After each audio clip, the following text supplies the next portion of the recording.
বিএনপির সিনিয়র যুগ্ম মহাসচিব রুহুল কবির রিজভী বলেছেন, দেশে ধর্ষণ বেড়ে গেছে, কোথাও নারীর নিরাপত্তা নেই। শেখ হাসিনার আমল থেকেই নারীরা নির্যাতিত হয়েছিলেন।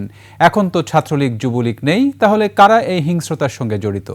অন্তর্বর্তীকালীন সরকারের কাছে তা জানতে চেয়েছেন তিনি। আর দেশের সার্বিক পরিবর্তনের জন্য দ্রুত নির্বাচনের বিকল্প নেই বলে মনে করেন দলটির স্থায়ী কমিটির সদস্য নজরুল ইসলাম খান। রাজধানীতে আলাদা অনুষ্ঠানে এ কথা বলেন তারা। মাহিলা ইসলামের রিপোর্ট। দেশব্যাপী চলমান নারী ধর্ষণের প্রতিবাদে রাজধানীর হাইকোর্ট এলাকায় মানববন্ধন কর্মসূচি পালন করেন জাতীয়তাবাদী ছাত্রদল। আইন শৃঙ্খলা পরিস্থিতির সার্বিক অবনতি ও বিচারহীনতার প্রতিবাদে সারা দেশে শিক্ষা প্রতিষ্ঠানে মানববন্ধন কর্মসূচি ঘোষণা করেন কেন্দ্রীয় ছাত্রদলের নেতারা।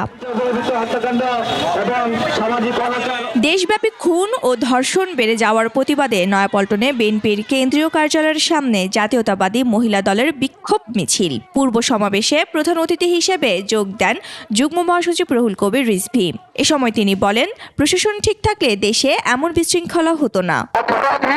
অপরাধ করার আগেই যদি আপনার আইনের প্রয়োগ ঠিকঠাক মতো হতো, আইনের শাসন প্রয়োগ করা হতো, তাহলে এই পরিস্থিতি হতো না।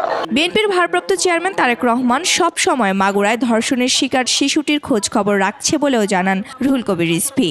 হাসপাতালে পাঠিয়েছেন বেগম সেলিমা রহমান, আফরোজা আব্বাস, সবাই ছুটে গিয়েছে এবং তার আইনি দায়িত্ব নিয়েছেন স্বয়ং ভারপ্রাপ্ত চেয়ারম্যান।